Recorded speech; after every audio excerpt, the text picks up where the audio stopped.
Wow. Happy New Year. Happy New You. Happy New Year.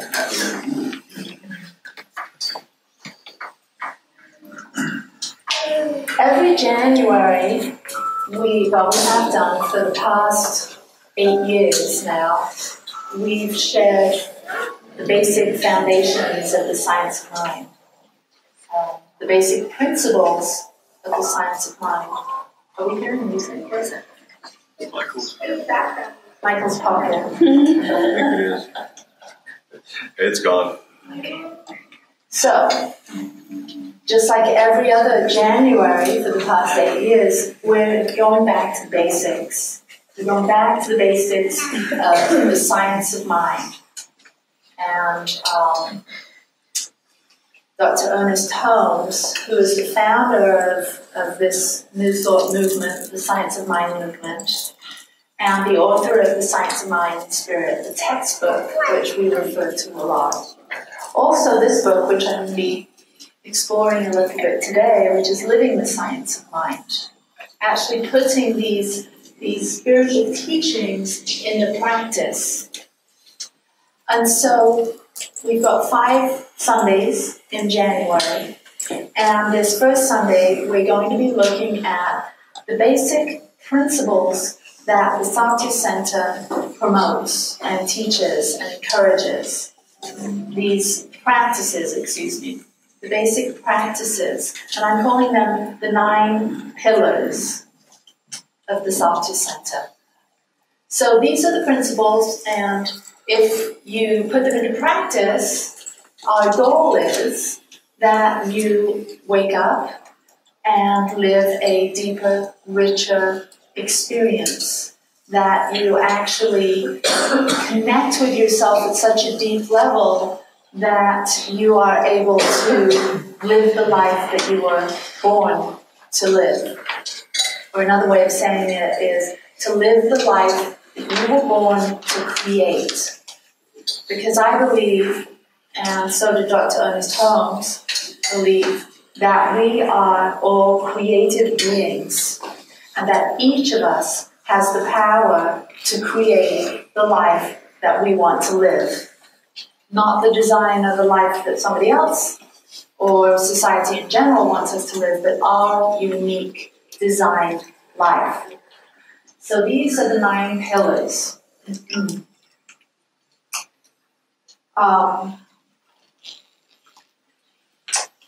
These are the 9 practices. Number 1 is affirmative prayer. You hear us throughout our Sundays. We offer a couple of prayers. You just heard Michael do one. We call it spiritual mind treatment or affirmative prayer. And it is a 5-step method of treatment or a method of prayer.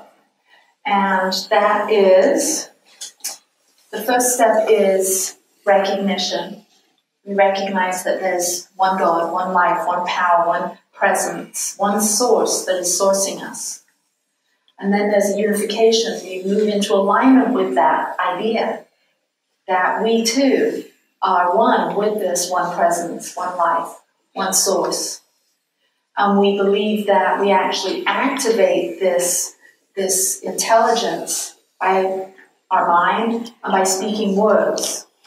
So the first step, recognition. The second step, unification. The third step, the realization.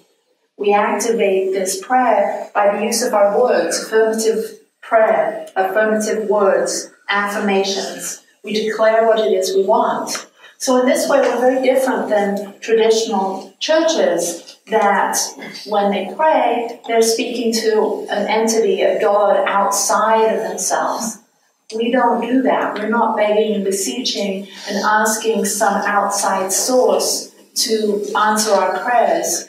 We're saying that there's this God source, this power within us. And we use our own words and based on our own dreams and desires to speak words of affirmation about what it is we truly want. So this prayer isn't a begging and beseeching, it's an affirming. It's stating what it is we truly want to experience. as beings of love and light. Maybe we want more peace. Maybe we want more abundance. Maybe we want to remove blockages that are standing in our way. Maybe self-doubt. Maybe fear. Maybe sadness. So in our prayer, we speak affirmatively about what we want, not about what we don't want. Then the fourth step of our prayer is thanksgiving, and then we finally end the prayer with a release.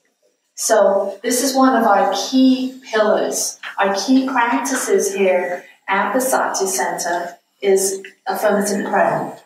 And we train people to become spiritual counselors. We call them practitioners.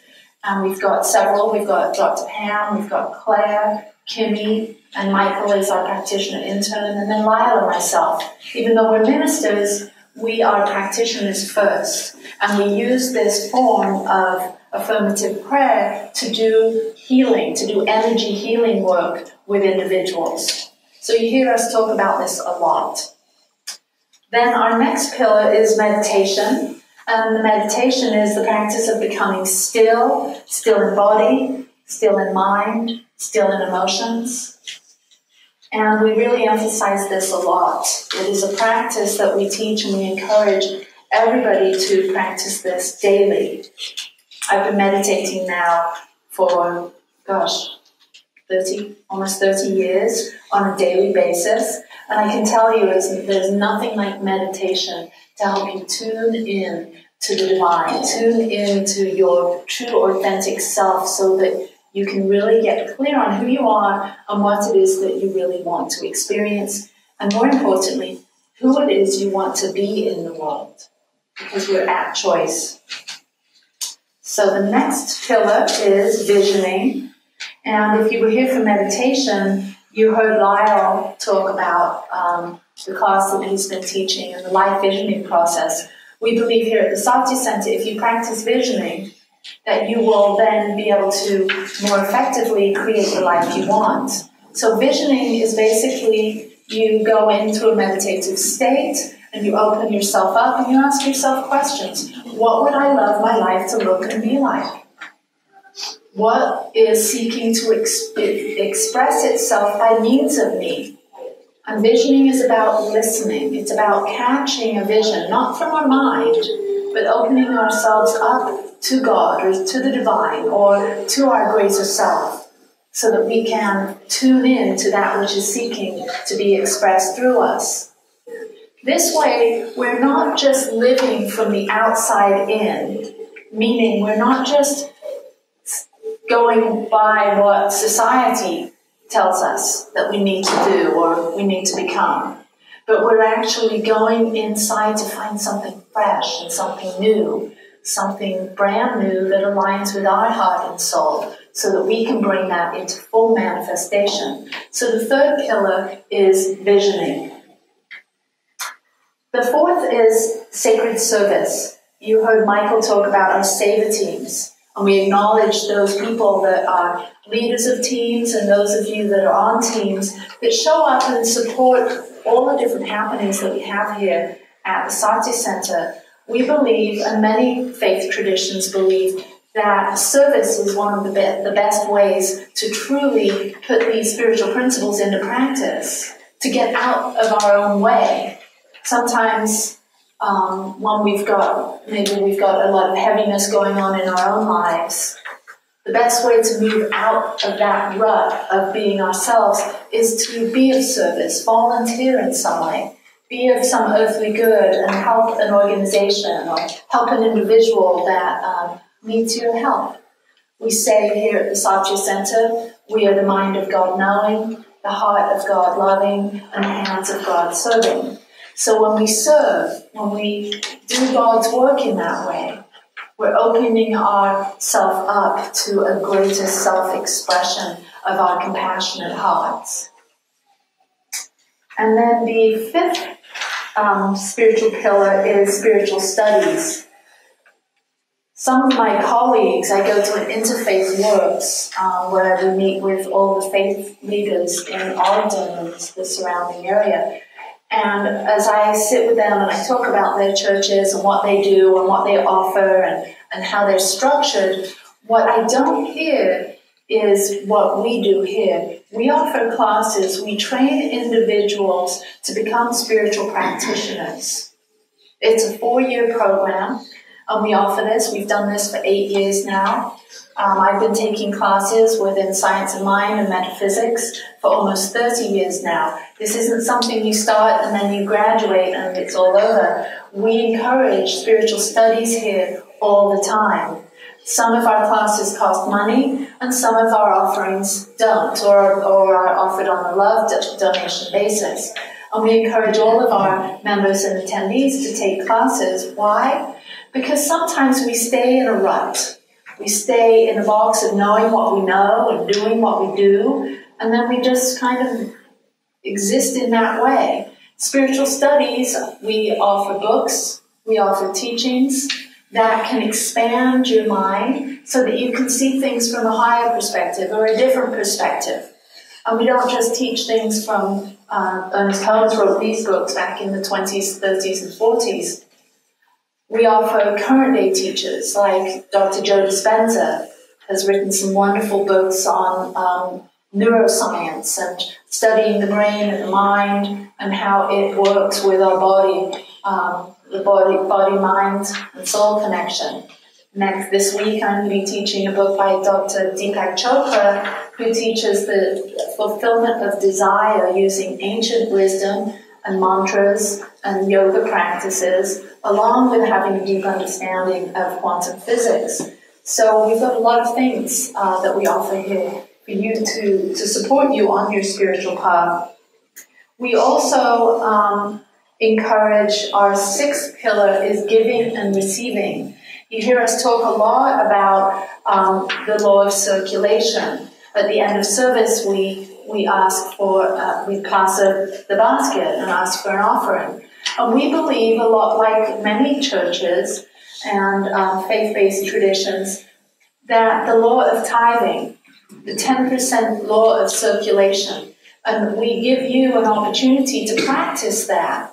Now, some people that have come from other faith traditions that maybe don't explain what tithing is all about, they think, oh, we're just paying for that center to pay the light bill and do those things and pay the salaries and offer those things. That's part of it. Yes, we do survive based on your financial contributions. But more importantly, and this is where I have found the biggest shift in consciousness for me, is when I started practicing the law of tithing, the law of circulation, of giving 10% of everything that I bring into my life, I give back to Source. I give back to God. I pay for the spiritual food I receive. And in that way, I am completely and continuously sourced with spiritual abundance, with new ideas. It keeps me in the flow of life, and it keeps me in that law of increase. And so we practice that here as a center, and we encourage it from our members and our practitioners to practice the law of circulation. And in order to be a real good circulator, we also have to be a good receiver. And a lot of us have never really given ourselves permission to be good receivers. We're maybe raised with that it's not so good to receive, it's better to give. So a lot of us are really good at giving of our time and our talents and our treasures, but not so good at receiving. So here we really encourage our members to be gracious givers and gracious receivers. And in this way, we move energy through and we evolve ourselves through this process of circulating energy. Not just money, but our time and our talents and our hearts. So that is the sixth pillar. The seventh is clear communications. It's one of the key notes to authentic living or spiritual living is being a clear communicator. Saying yes when you mean yes and no when you mean no. I think I've seen so many relationships have struggles when people say no when they mean yes and yes when they mean no. It takes courage to really have boundaries and to be able to ask for what you want and be able to say no when you mean it and yes when you mean it. But what I know is when you develop this skill of clearly communicating your heart and soul's desires, that life seems to take on an ease and flow. And it seems that when you're in a relationship, I call it mature spiritual partnership, when you're in this mature spiritual partnership and you have the courage to communicate clearly in this way, there's a sense of truly seeing the other individuals in your life, and you get a sense of truly being seen. Because when we're not impeccable with our words, when we're not clearly communicating, then we're sending out a foggy message to our friends and loved ones. When we can't truly say, this is who I am, and this is what I value, and this is what I stand for. When we can't be that honest and that authentic, then people don't really know who we are. So give yourself that gift. If none of the others that I've mentioned, give yourself that gift this year of clearly communicating. Also, another part of clear communications, and this is a practice that I find really powerful, bit difficult, but really powerful, is not gossiping and going directly to the source. If you have an issue with someone, instead of going to your friend and talking to them about it, all under the banner of just being helpful, we go and talk about things behind people's backs. Well, it's not very helpful. It's better to go straight to the source. So if you have an issue with someone, rather than talking about it and going into collusion with someone else about somebody else, go straight to that person and say, hey, I've been doing some soul searching, and I really like to share something with you that's been on my mind and in my heart. And see if you don't get a deeper connection with that person, and you also forgo all of the drama that comes up from talking about other people behind your back. So, clear communication. Our seventh pillar is responsibility. Each of us. I think this is the first thing that I really found when I stepped into the Science of Mind Center was that these teachings encourage and emphasize responsibility. 100% responsibility. What do I mean? I mean 100% responsibility for the way you react in the world, for the way you respond to things going on, and 100% responsibility for the thoughts you choose to think. That's huge. Because when you really look at the way you react to difficult situations, the way you react and respond when you get triggered by someone, and then the thoughts you start thinking, if you allow yourself to go on autopilot, the thoughts that start coming up about making a case about why they did this or who did that or what happened, each of us are responsible for the thoughts we think, because thoughts create. Every thought creates. So it's best to be in a positive environment, a positive thought environment. So instead of going down an old path of building up cases about people if they wrong you, or having opinions about the elections, or whatever you may have a lot of thoughts or energy about, just stop and say, I'm going to be responsible right now for what I'm thinking. Knowing that my thoughts create, I'm going to be responsible, and I'm going to choose thoughts that promote what I really want to experience. So if you want to experience more drama, more confusion, more anger, then think those thoughts that align with that. But if you want to experience more freedom, more peace, more creativity, more love, more compassion, think of thoughts that align with that. So 100% responsibility is what we teach here as a practice. Also, 100% responsibility for your spiritual path, for your spiritual experience. So if you're not enjoying what you're doing, do something else. It's not someone else's job to spiritually feed you, although I'm standing up here saying, I hope I'm spiritually feeding you. It's your job to go to the places, read the books, take the classes, do the practices that spiritually feed you. No one else can be responsible for that for you. So that is the 8th pillar. And then the 9th pillar is gratitude. Gratitude really is the energy that the universe loves. The universe is like a magnet. Everything we want is like a magnet. So when we are living in an attitude of gratitude, then the universe, the law of attraction, just presents us with more to be grateful for. So those are the 9 pillars of the Satya Center, and we really encourage you to dive deep into those. It's almost like those 9 pillars are like spokes on a wheel. And if 1 or 2 of those spokes are missing, then the wheel doesn't roll down the road as effectively or as reliably as it would if you had all the spokes in place. So the question for you is, which of these spokes would I like to develop? Do you have a spoke on the wheel, or do you have a couple of these spokes, these pillars, that you haven't yet developed to the degree you would like to have them developed? So again, affirmative prayer. Are you praying? Are you spending time asking for what you want and then listening for guidance? Are you spending time in meditation? Meditation is something that many of us don't have time for. It's not very convenient because we're so busy. We're so busy in our lives that we don't give ourselves even 10 minutes in the morning and 10 minutes at night to enter into the silence, to clear our mind of the thoughts that we have going on. So look at the spokes. Think of those pillars as spokes of a wheel, and then think, which spoke do I need to develop?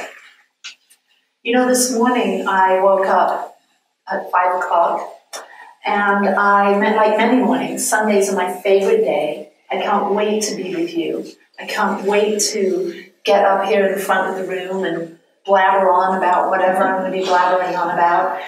And most mornings, when I go out during the winter, the windshield is completely covered in frost.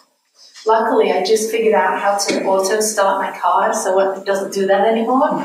But for months, for years, I've just gone out to start my car when I've been about to get into it and have to scrape off the window. And I was thinking, meditation is like that windshield. Our mind is like that windshield with fog on it. And meditation for me is like polishing that, scraping off all of that frost. Can you imagine if I drove to work with all of that frost on my windshield? It's kind of how it is when we've got a lot of stuff in our mind and we're going about our day.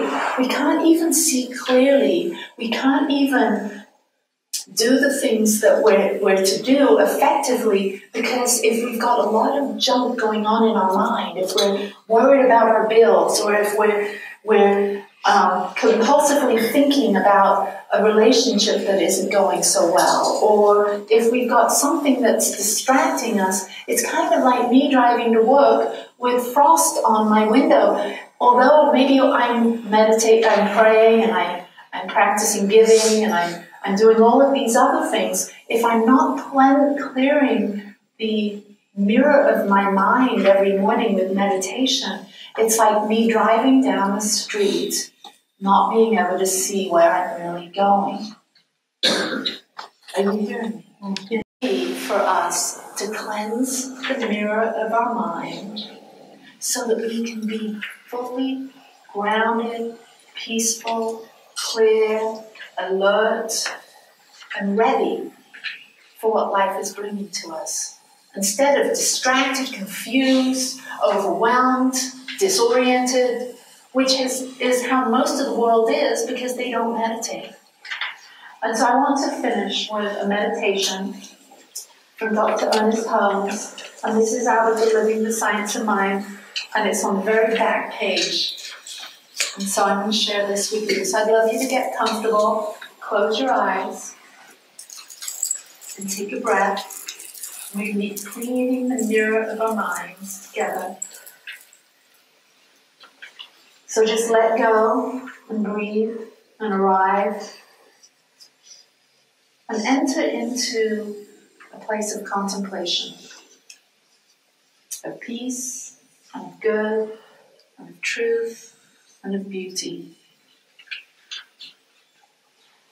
I know there is a power for good which is responding to me and bringing into my experience everything that is necessary to my unfoldment, to my happiness, to my peace, to my health, and to my success. I know there is a power for good that enables me to help others and to bless the whole world.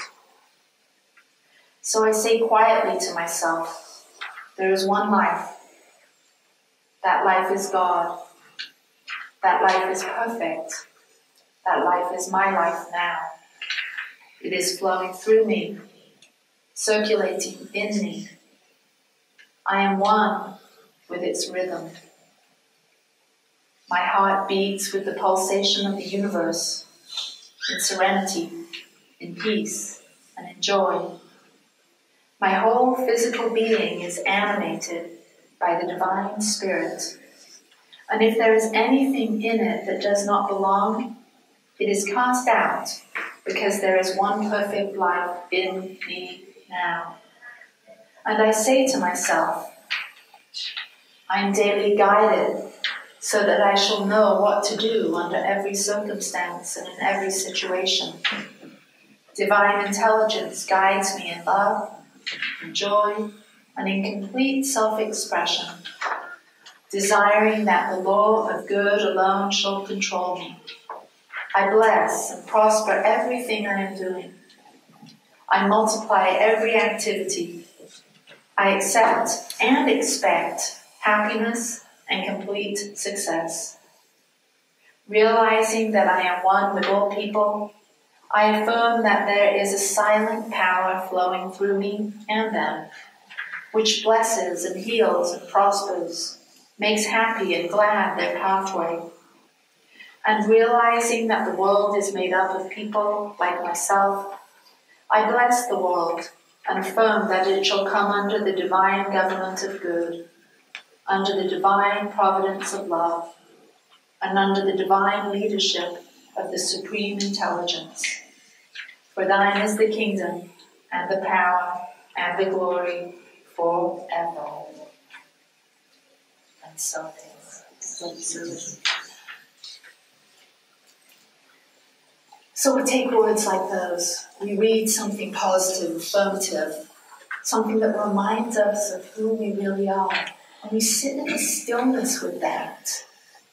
So maybe this month you commit to every day meditating, reading something inspiring, and then sitting for 10 minutes and just pondering that, contemplating it, hearing it with new ears, not the surface mind, but we go deeper.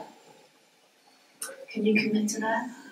Meditation every day, polishing the lens, clearing the windshield so that you can see and live more clearly, more authentically. Thank you.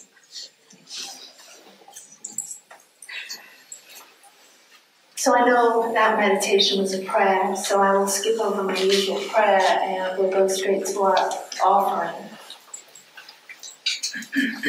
In your program, you'll find the blessing of the offering, and as the ushers come forward. And so let us remember that as we're participating in this practice of giving, that we're remembering for ourselves what source is our lives. And in that remembering that God is our source and our supply, we tune in to that law of circulation, and we remember that as we give, we receive. So, Please join me with your offering and saying, joyfully I give with gratitude, for I know that as I give, I am given. I allow the abundant nature of the universe to flow through me now. I am so blessed, and so it is.